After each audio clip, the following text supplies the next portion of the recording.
오늘 우리에게 은혜 주실 하나님의 말씀은 사무엘하 11장 1절부터 5절까지 말씀입니다.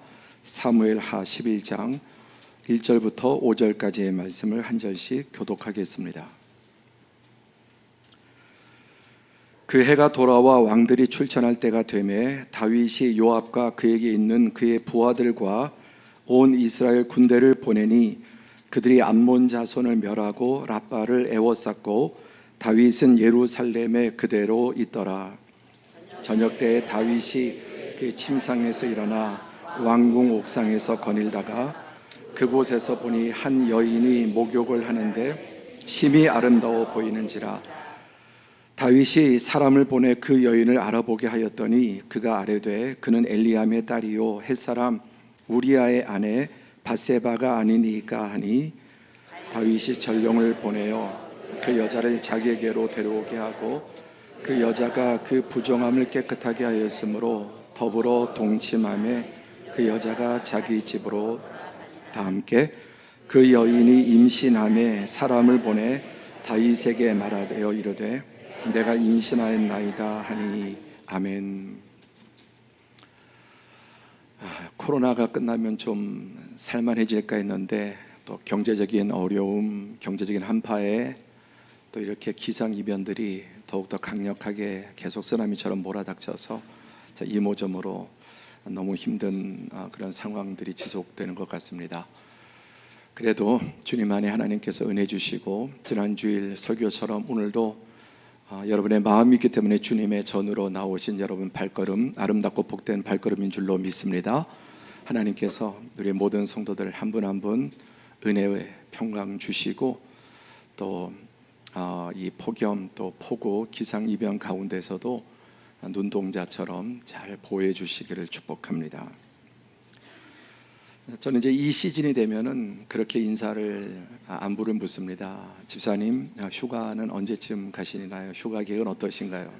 그럼 전에는 10분 정도 물어보면은 7, 8번 언제쯤 휴가 간다 이런 대답을 들을 수 있었습니다. 요즘은 한 절반 가까이는 휴가 계획이 없다고 말하시는 분들이 많습니다. 휴가 계획이 없다.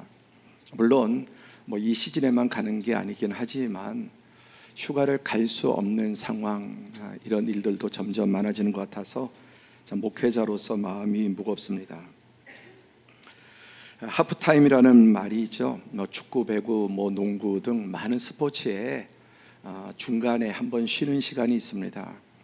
그러지 않고는 그 경기를 끝까지 소화해내기 어렵습니다.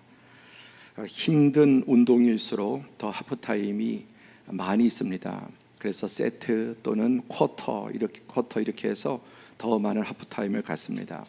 특별히 격투기, 권투라든지 격투기 같은 것을 보면 3분 하고 또 쉬어야 되고 힘든 운동일수록 더 많은 하프타임이 휴식의 시간이 필요합니다. 우리 사람에게도 당연히 휴식이 필요합니다. 낮에 일하는 중에도 잠시 티타임 좀 가져야 되고요. 또 저녁은 하루의 휴식 시간입니다. 그리고 오늘 같은 주일은 한 주간에 우리가 영으로도 충전되고 육신도 또 다시 휴식하는 그런 시간이 되어야 합니다. 그래서 하나님께서 안식일을 주신 목적은 하나님을 위해서가 아니라 사람들을 쉬게 하기 위해서. 이 안식일 제도가 없으면 인간의 욕망은 폭주하는 전차처럼 끊임없이 달리고 또 달릴 겁니다. 과거에는 주 6일을 일해서도 지금처럼 힘들어하지 않았는데 요즘은 주 5일이 일반화되어 가는데도 점점 더 우리의 삶은 힘들어지는 것 같습니다. 오늘 주일 하나님께서 한 주간 우리의 영역에 주신 또 우리의 삶의 하프타임도 되고 또 안식의 시간도 되고 다시 채워지는 시간이 되기를 축복합니다. 하나님은 안식일에 주인도 쉬고 종도 쉬고 짐승도 동물들도 쉬게 하라고 했습니다. 요즘으로 말하면은 기업의 경영자도 쉬고 또 직원들도 쉬고 심지어는 기계도 쉬어야 합니다. 옛날에 요즘은 그런 이제 광고가 없는데 고속도로 휴게소에 당신도 차도 잠시 휴식 이런 표가 있었는데 참 와닿았습니다. 차도 좀 쉬었다 가야 되는 것이죠. 성경에 지옥을 묘사할 때 이러한 묘사가 나옵니다. 지옥은 누구든지 밤낮 쉼을 얻지 못하리라 하더라. 우리 군인들 땡볕에 훈련할 때도 10분간 휴식이 있습니다. 그 시간이 얼마나 꿈 같은지 군대 갔다 오신 분은 알 겁니다. 근데 지옥은 여러분 휴가가 있습니까? 지옥에 휴식이 있습니까? 지옥은 10분의 휴식도 없는, 누구든지 밤낮 밤도 없습니다. 영원히 쉬지 못하는 것이 지옥의 고통 중에 하나라고 말씀하셨습니다. 반대로 요한계시록 14장 13절에 보면은 천국에 대한 여러 가지 묘사 가운데 그들이 수고를 굳히고 쉬리니 그들이 행한 일이 따름이라. 이 땅에서 어떻게 살았는지에 대한 하나님의 상이 있을 뿐만 아니라 모든 수고, 격한, 우리를 정말 고통스럽게 하는 과도한 그런 수고로부터 쉬는 것, 그래서 죽음에 대해서 영원한 안식이라고 또 표현하기도 합니다.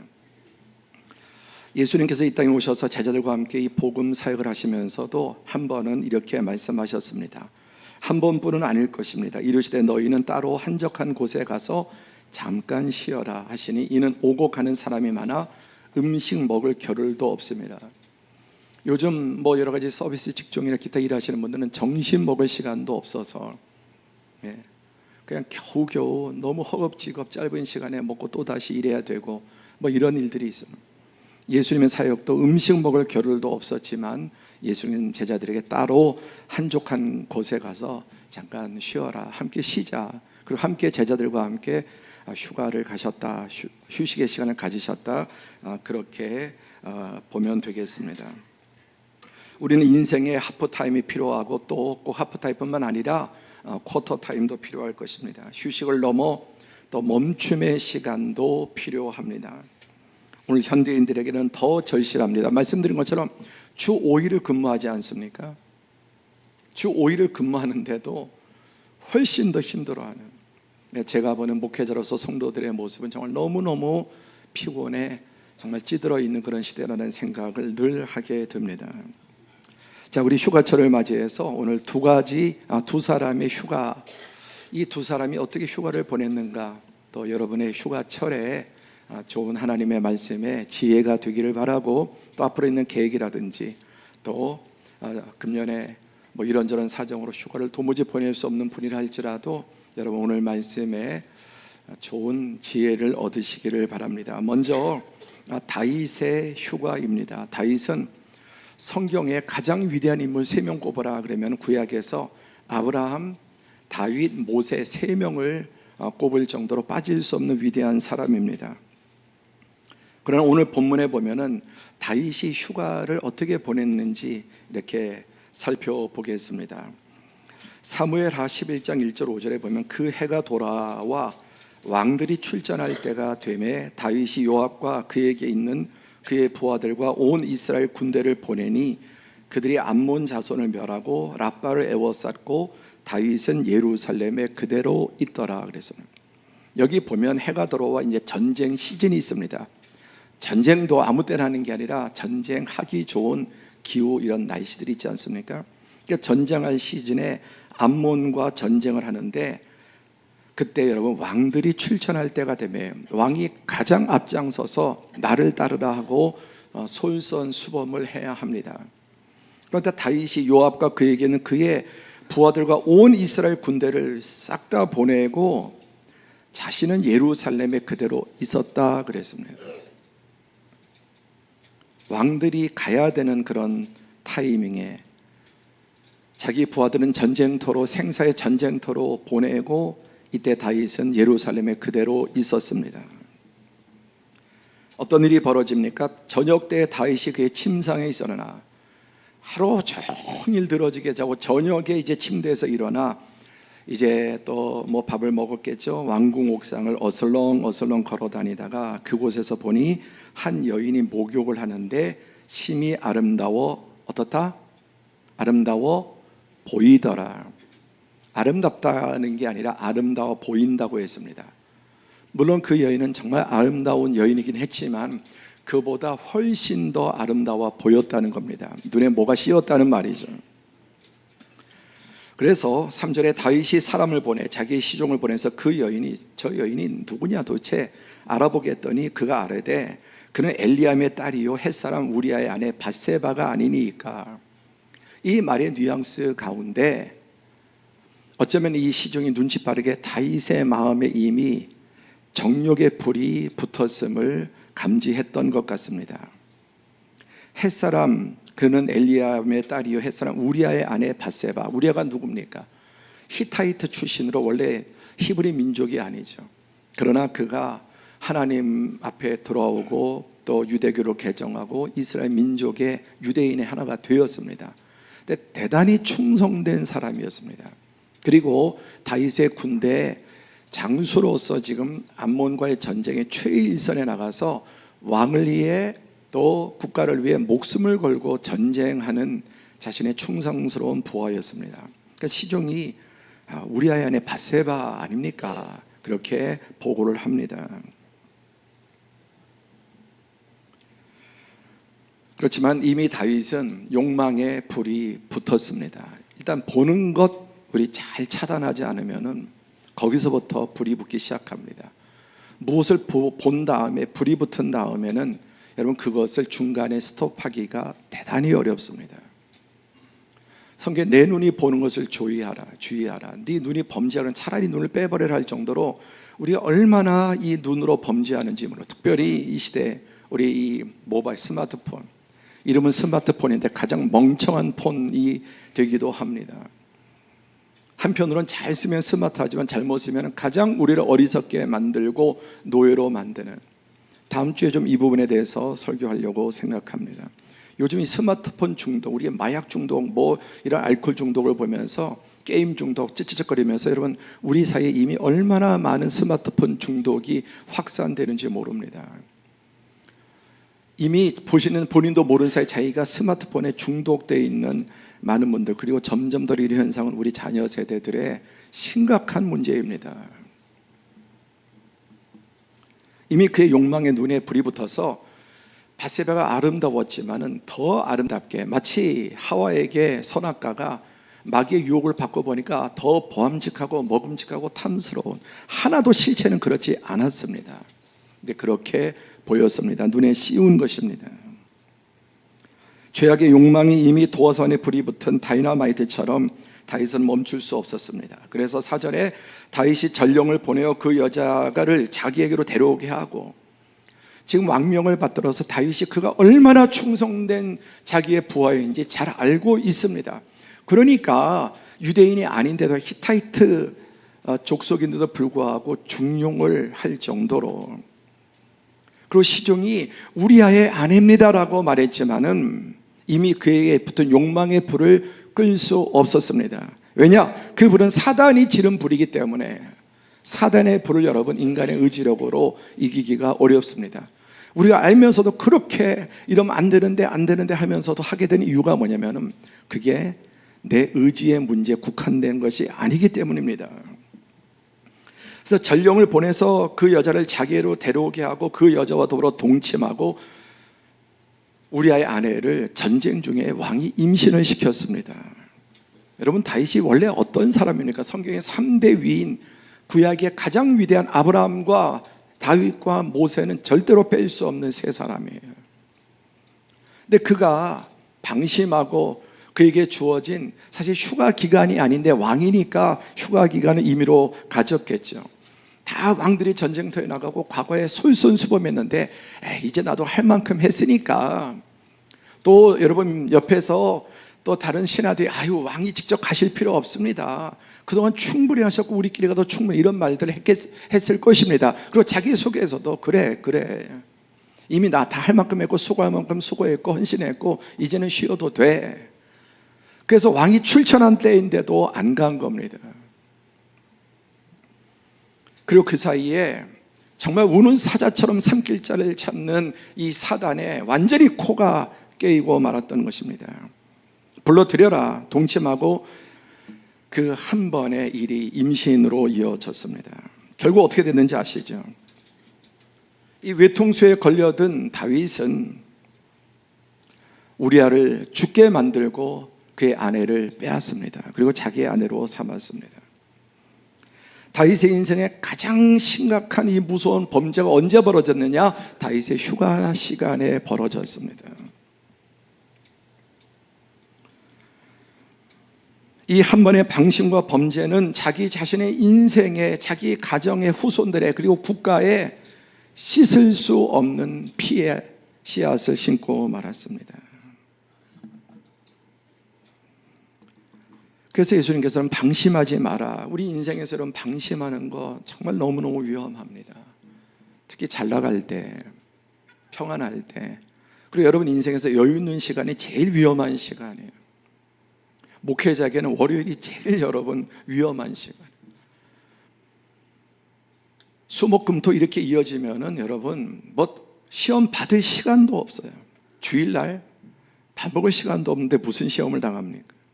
그러나 이제 모든 사역 내려놓고 늘어지면은 그때 가장 다윗처럼 시험을 당할 수 있고, 여러분도 마찬가지. 여러분 인생에 또 여러분의 시간 가운데 좀 여유 있는 시간을 어떻게 보내고 있는가. 눈으로 보는 것을 통해, 듣는 것을 통해, 특별히 요즘 이런 우리가 뭐 아까 말씀드린 스마트폰이 아니라 이 아주 그냥 이런 것을 잘못 사용하면 여러 가지 유혹에 코를 꿰게 될 것입니다. 일본의 유명한 세계적인 경제학자 오마에 게니치라고 하는 분의 책 가운데 남문 쾌답이라고 하는, 경제에 관심이 있고 또 사이런 뭐 관심 있는 분들은 이미 책을 읽으신 분들이 많을 겁니다. 인간을 바꾸는 세 가지 방법을 제시합니다. 인간을 바꾸는 방법은 세 가지뿐이다. 첫째, 시간을 달리 쓰는 것. 기존과 시간을 다르게 써야 된다. 두 번째, 사는 곳, 환경을 바꿔라. 세 번째, 새로운 사람을 사귀는 것입니다. 이 세 가지 방법이 아니면 인간은 바뀌지 않는다. 새로운 결심을 하는 것은 가장 무의미한 행위다. 물론 어떤 분은 너무 의지력이 강하고 좋아서 결심하면 바뀌는 분도 있긴 하지만 대부분 그렇지 못합니다.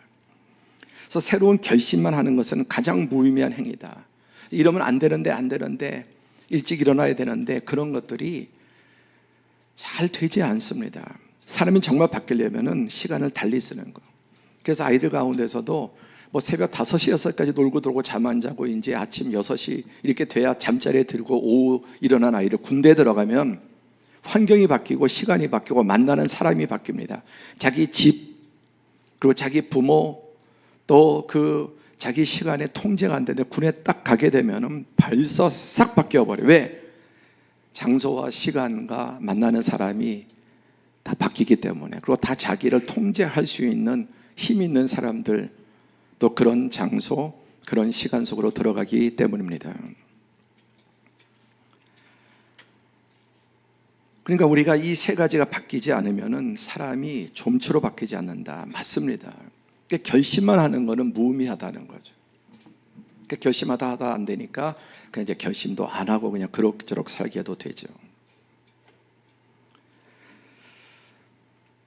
여러분 인생에서 내가 언제 이런 변화를 가져왔는가, 이제 가장 코너에 몰렸을 때, 엄청난 또 문제를 직면했을 때, 그러나 보통 만나는 사람이 바뀌고 또 장소가 바뀌고 또 우리의 환경이 시간이 바뀌면 사람이 바뀝니다.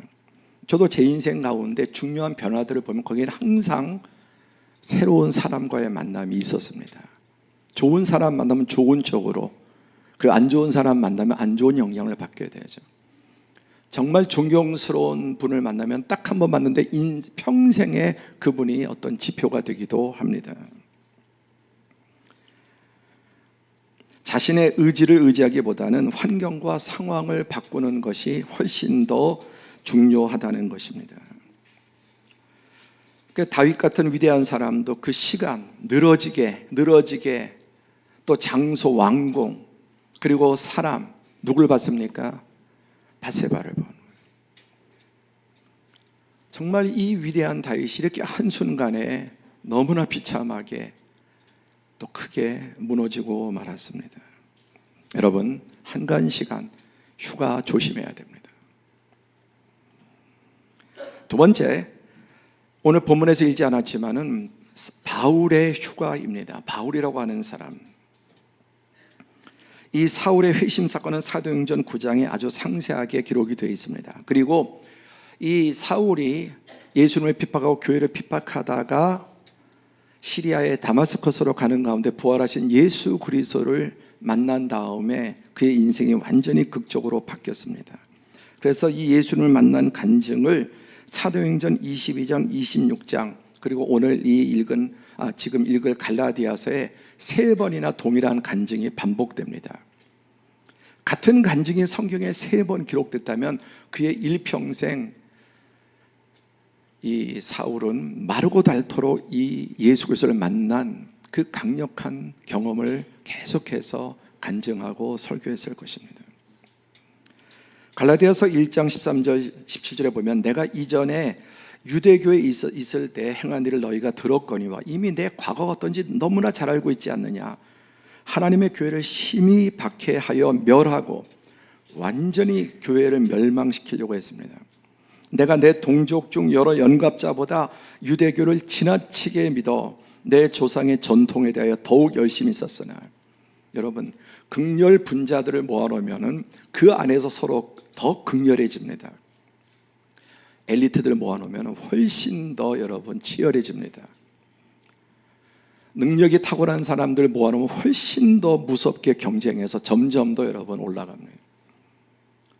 사울은 이전에 유대교에 있을 때 그들을 유대교의 골수분자들 만났을 때 그 동족들 중 여러 연갑자보다 유대교를 지나치게 믿어 가장 엘리트가 되었습니다.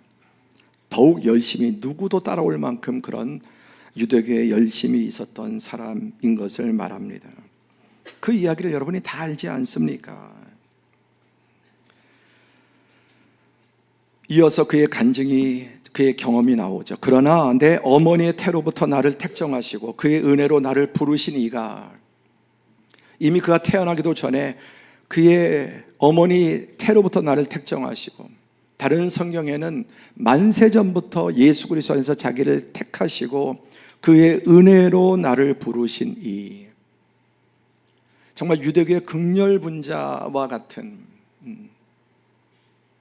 그런 자였지만 하나님은 그를 미리 택정하시고 지명하여 부르시고 그의 은혜로 이 사울을 부르셨습니다. 그리고 목적은 그의 아들을 이방에 전하기 위하여 그를 이미 이방인의 사도로 하나님은 정하시고, 그래서 이런 일을 잘하도록 로마 시민권과 그리고 유창한 헬라어를 할 수 있는, 그리고 또 그는 길리기아 다소 그 로마 제국의 최고의 학문의 도시에서 또 이 로마의 헬라의 문화도 누구보다 잘 익힌 사람이었습니다. 나중에 알았지만 이런 모든 과정에서 이미 하나님은 사울을 그렇게 택정하시고 그를 이방인의 사도로 이제 준비시키셨고, 그를 내 속에 나타내기를 기뻐하셨을 때에 하나님의 때 카이로스에 그가 예수님께서 그를 만나 주셨고, 그때 어떻게 됩니까? 곧 혈육과 의논하지 아니하고 이 유대교의 극렬한 그 행동대장이었던 사울이 어떻게 바뀌어요? 새로운 사람을 만납니다. 누굽니까? 부활하신 예수 그리스도. 누구든지 예수 그리스도를 제대로 만나면 그 사람은 바뀔 수밖에 없어요. 예수님을 만나고 바뀌지 않는 인생, 여러분, 그런 인생이 있을 수 없습니다. 예수님을 제대로 만나면 제대로 만날수록 그 인생은 바뀌게 됩니다. 그리고 내가 곧 혈육과 의논하지 않고, 그동안 그가 함께했던 자들이 누굽니까? 골수 유대교의 핵심 멤버들, 골수 유대교의 유대교파들. 근데 그들과 관계를 다 끊었다는 말입니다. 여러분, 우리가 인생이 바뀌려면 만나는 사람이 바뀌어야 돼요. 계속해서 하나님과 관계를 끊게 하거나 멀리하거나 나를 범죄하고 하나님과 정반대 어둠의 길로 가게 하는 여러분 사람들, 그들이 죽마고 오라도 일단 끊어야 합니다. 계속 같이 이렇게 관계를 유지하면서 바뀌기가 대단히 어렵습니다. 일단 관계가 좀 정리가 돼야 돼요. 혈육과 자기 부모 형제들도 그 유대교에 가장 같이 공부했던 친구들과 관계를 다 끊었습니다. 그리고 17절에 또 나보다 먼저 사도된 자들을 만나려고 예루살렘으로 가지 아니하고 아라비아로, 유대인들이 아주 멸시하는 곳입니다. 아라비아 광야였을 것입니다. 그리고 다메섹으로 다시 갔다. 다메섹으로 왜 갔습니까? 부활하신 예수를 만난 그 장소, 첫사랑의 그 현장으로 다시 돌아가서 교회를 핍박하고 예수 믿는 자들을 죽이려고 달려가던 그를 예수님이 임재하셔서 만나주신 그 하나님의 은혜의 장소로 돌아갑니다. 그리고 또 아라비아로 갔습니다. 만나는 사람, 먼저 예수 그리스도를 제대로 만났고, 두 번째 기존의 인간관계들을 과감하게 정리했습니다. 그리고 장소가 예루살렘으로 가지 않고 아라비아로 갔고 다메섹으로 갔다. 장소가 바뀌었습니다. 이런 시간이 얼마나 되었습니까? 18절에 보면 그 후 3년 만에, 무려 3년 동안 이전의 생활, 이전의 장소, 이전에 만나던 사람들과 관계를 단절하고 그 아라비아 광야에서 다시금 새롭게 그는 예수 그리스도 또 성령에 의해서 그가 이전에 가졌던 율법, 구약 성경에 대해서 새롭게 조명받고 성령님께 그는 단독 과외를 받게 됩니다. 그 다음에 그렇게 잡아 죽이려고 했던 1번이, 현상수배 1번이 게바, 베드로죠.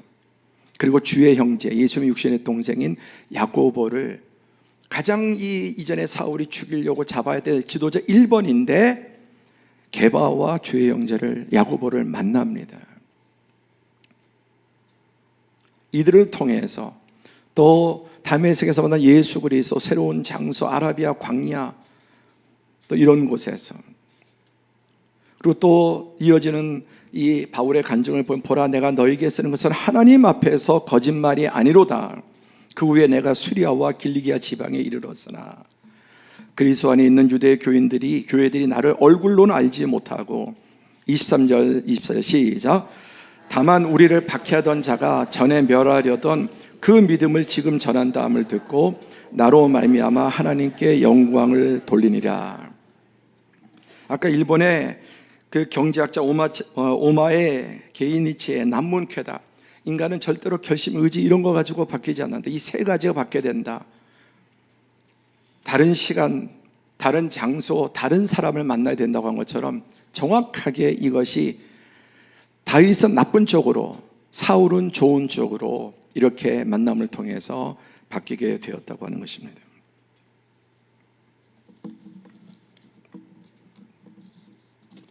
여러분, 신약성경 27권이죠. 마태복음부터 요한계시록까지 신약성경 중에 제일 먼저 쓰여진 책이 뭔지 아십니까? 우리는 보통 당연히 마태, 마가, 누가복음 이렇게 돼 있으니까 마태복음이 1번, 이렇게 요한계시록이 끝에, 요한계시록이 끝에 쓰여진 건 맞는데 첫 번째 쓰여진 책은 여러분 마태복음이 아니고 갈라디아서입니다.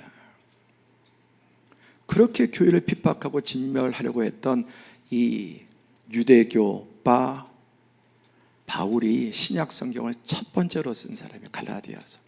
그리고 신약성경 27권 가운데 절반이 되는 13권을 바울이 썼습니다.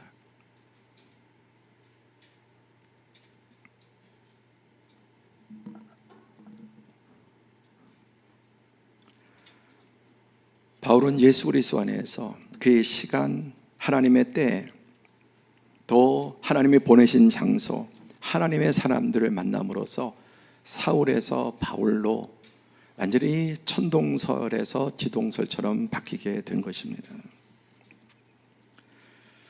오늘 두 사람의 휴가에 대해서 휴가라고 딱 한정 지을 필요는 없겠지만 다윗이 가졌던 그 쉬는 시간, 여유의 시간, 그리고 반대로 또 사울이 어떤 사람이 그의 인생의 하프타임에 하나님의 은혜로 이제 새로운 사람, 부활하신 예수 그리스도, 또 그분의 시간과 그분의 장소에서 어떻게 변화되었는지를 보게 되고, 그런 사람이 신약성경 첫 번째로서, 구약의 말라기 다음에 갈라디아서가 첫 번째입니다. 다윗의 휴가는 한마디로 육신적인 휴가, 그가 대단히 영적인 사람이었지만 한순간의 방심을 통해 우는 사자처럼 삼킬 자를 노리고 있던 사단에 정확하게 밥이 되었던 것입니다. 우리 한국 사람들 과로사, OECD 1위라고 하는, 이미 오래전부터 뭐 지금도 바뀌지 않았을 것입니다. 왜 그럴까요? 우린 부지런하고 근면하고 그런 좋은 민족성을 가지고 있지만 유난히 욕심이 많은 민족이죠. 급하고 욕심 많고 참을 줄 모르고.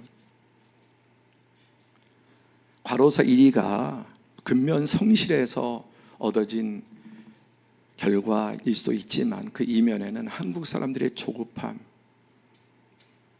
그리고 또 욕심, 대한민국 큰 거 좋아하고 빠른 거 좋아하고 많은 거 좋아하고, 그래서 스스로에게 휴가를 주지 않습니다. 또 다른 사람도 쉬지 못하게 만드는 사람도 있어요. 자기도 그렇고 남도 쉬지 못하게 하고, 또는 더 나쁜 케이스는 자기는 쉬면서 남을 못 쉬게 하는 그런 위치에 있으면 그런 사람들도 있습니다. 또 휴가를 여러분 많은 사람들이 어떻게 보냅니까? 물론 알차게 잘 보낸다고 있지만은 그냥 마치 휴가 때 돈 다 써버리기 위해서 돈 버는 사람처럼, 특히 젊은 층들이 그런 현상들이 들불처럼 번지고 있어요. 전혀 그렇게 소비할 수 있는 수입이 안 되는데도 죽도록 알바해서 뭐 5스타 호텔 뭐 이런 데 가서 정말 뭐 엄청난 것들을 먹으면서, 그거 끝나면 어떡합니까? 그런 거 인스타에 올리고 또 뭐 페북에 올리고, 자기가 그만한 능력이 되고 그만한 뭐 재정 가운데서 할 수도 있지만 그런 것들에 계속해서 아까 스마트폰, 이런 SNS 이런 것들이 점점 더 병들게 만들고 그런 곳으로 몰아붙이는 것입니다. 그렇게 잠깐 5스타 호텔에서 자보고 뭐라 그러나요? 뭐 호텔에서 요즘 휴가 보는 거 뭐라 그러죠? 뭐 그런 거, 호캉스. 그리고 또 정말 막 과하게 먹고 또 죽도록 또 알바하고. 요즘 젊은이들이 그렇게 사는 사람들이 많지 않습니까? 지금 휴가를 준비하면서 잘 보내야죠. 해도 가고 뭐 어디 좋은데 그거 하지 말라는 것이 아니라 그냥 이 세상의 방식을 쫓아서 그냥 과하게 소비하고, 그리고 집에 돌아와서 하는 말이 집이 제일 좋다. 집이 제일 좋다. 그리고 그 소비한 것을 또 메꾸기 위해서 다람쥐 쳇바퀴처럼 또 돌아야 되고. 이런 말 얼마나 여러분 멋있습니까? 수고한 자신에게 보상을 해라. 근데 지금 당장 과하게 보상하면은 그보다 훨씬 더 중요한 미래에 대한 보상은 여러분 얻지 못합니다. 점점 이 시대가 지금 이 순간을 즐기고 과하게 욕망 있게 살다가 점점 미래를 담보 잡혀서 여러분 미래가 부도나는 시대가 되어가고 있습니다.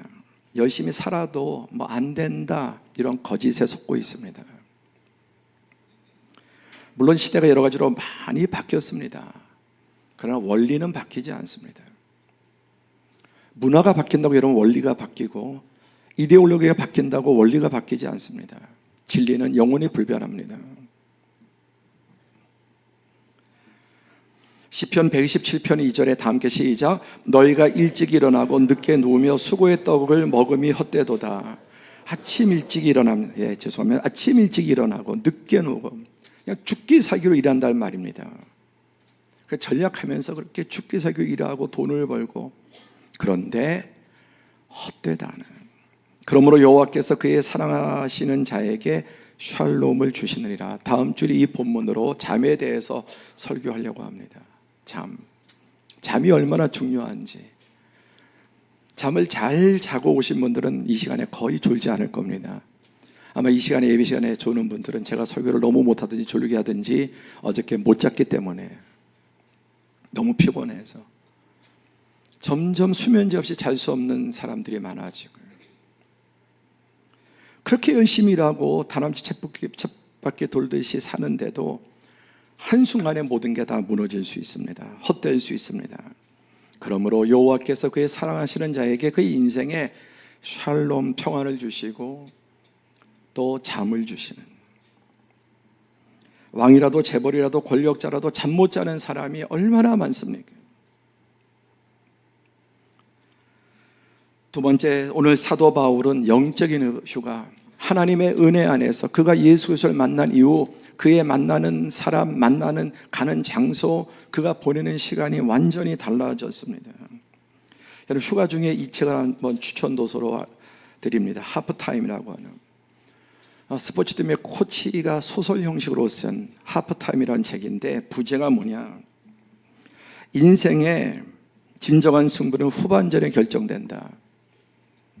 인생의 진정한 승부는 후반전에 결정됩니다. 전반전에 여러분 잘 뛰어서 후반전에 역전되는 경우가 얼마나 많습니까? 9회 말 역전, 여러분 말로 홈런을 칠 수도 있습니다. 늘 강조하지만 살면 살수록 잘 살아야 돼요. 그게 돈이든 그게 가정이든 그게 건강이든 살면 살수록 잘 살아야 되는데, 그냥 젊었을 때 다 너무 이렇게 소비해버리고 진액을 빼버리고 나이 들어서 병들고 돈도 다 떨어지고, 점점 살면 살수록 인생이 정말 찌그러지듯이 내리막길을 가서는 안 되죠. 여러분, 인생의 후반전에 무너진 사람들이 얼마나 많습니까? 병 때문에, 사고 때문에, 또 잘못된 판단 때문에. 다윗의 인생의 그 황금 시간에 다윗은 이 한 번의 방심을 통해 그냥 와장창 무너져 버리고 말합니다. 하나님이 그에게 너무나 위대한 구원의 은혜를 주셔서 회복되었지만은 그 범죄의 씨앗은 계속해서 여러분 종으로 횡으로 피의 씨앗이 되었습니다.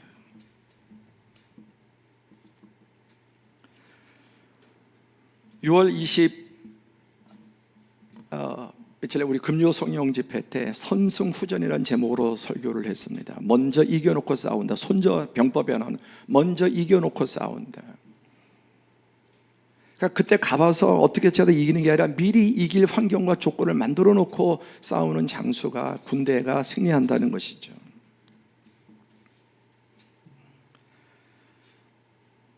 아까 하프타임에 말씀드렸고, 또 중간중간에 힘들수록 세트 휴식 시간이 있고, 또 비상, 또 작전 타임도 있고, 또 쿼터가 있습니다. 이 하프타임이 여러분 인생이 81대 40이 하프타임이 아니고요, 100살을 살면 50이 하프타임이 아닙니다. 50이어도 60이어도 70이어도 하프타임일 수 있습니다. 큰 전환을 가져올 수 있습니다. 잘 나가다가 정말 너무너무 다윗처럼 힘들어질 수도 있고, 힘들다가도 점프할 수 있습니다. 그 하프타임을 어떻게 잘 보내느냐, 그래서 쉬고 휴식하고 멈추는 시간이 필요하다는, 멈추는 시간. 그래서 도무지 환경이 쉬게 하지 못한다, 휴가를 갈 수 없다, 여러분 그거 극복해야 돼. 이게 다 쌓이게 되고 그 대가 나중에 혹독하게 치러야 돼요. 쉬지 못하면 여러분 정말 쉬어야 될 때 못 쉬게 됩니다. 그게 욕심 때문에, 환경 때문에 다른 사람도 쉬게 하고 자신도 막 돈 욕심 더 벌어야 되고 이렇게 하면 살 수 없다, 이런 강박관념에 쉬지 못하면은 여러분 인생의 나중에 그 대가 다 치러야 됩니다.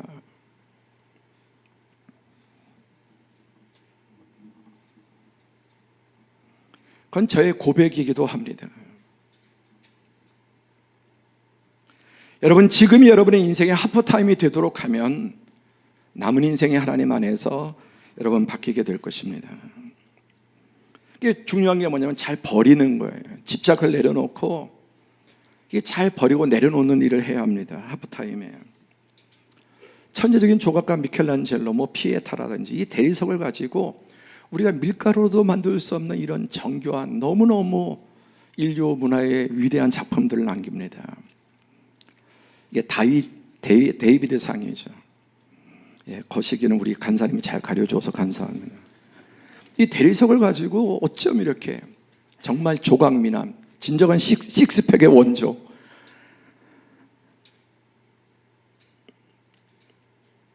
이 대리석을 가지고 이렇게, 여러분,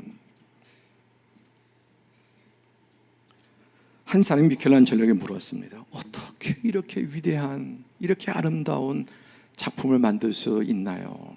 물었더니 미켈란젤로가 정말 길이 남을 대답을 합니다. 이게 대리석을 가지고 한번 같이 읽어볼까요? 시작. 대리석 돌덩이를 세워놓고 여기저기서 필요 없는 부분을 다 떼어냈더니 이렇게 되었습니다. 대리석 조각, 대리석 하나, 돌덩이를 가져다 놓고 먼저 이걸로 뭐를 만들 것인가? 피에타를 만들 것인가? 이것을 가지고 다윗의 형상을 한번 만들자. 성경을 읽고 그리고 여기저기서 필요 없는 부분을 다 떼어냈더니 이렇게 되었다. 놀라운 말입니다. 그렇죠? 그 덩어리 안에서 그 목적을 향해서 거기에 불필요한 부분을 정으로 찍어내고 깎고 그렇게 떼어냈더니 이렇게 되었다. 어찌 보면 단순한 이야기죠. 그리고 처음에는 굵직굵직하게 뒤로 가면 갈수록 정교하게 뒤로 가. 나이가 들수록 정교하게.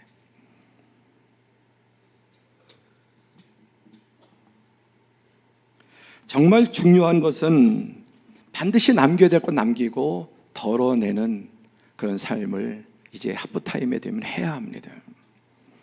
젊을 때부터 전반전에 이 본질에 집중하다면 너무너무 좋은 거죠. 후반전이 일단은 어느 정도 보장이 되는 거죠. 우리가 휴식이나 휴가, 이 여가의 시간들, 또 우리 인생에 좀 쉼과 멈춤의 시간을 갖고 자신에게 정말 불필요한 걸 떼어내고 이제 50 넘으면 자꾸만 집에 있는 것도 버리려고 해야 돼요. 집에 여러분 불필요한 게 너무너무 많아요. 락앤락 어마어마하게 많습니다. 어마어마하게 많습니다. 앞으로도 계속 들어올 겁니다. 이거 다 쓸 것 같고 뭐 그냥 플라스틱 뭐 쌓아두고 몇 년 가도 쓰지 않아요. 버리는 거예요. 여러분 숙소 호텔이 왜 좋으냐면은 가장 좋은 이유가 단순해서 그래요. 단순해서. 집은 너무 복잡해. 그럼 이제 집구석이라고 그래요. 여러분 집은 집구석입니까?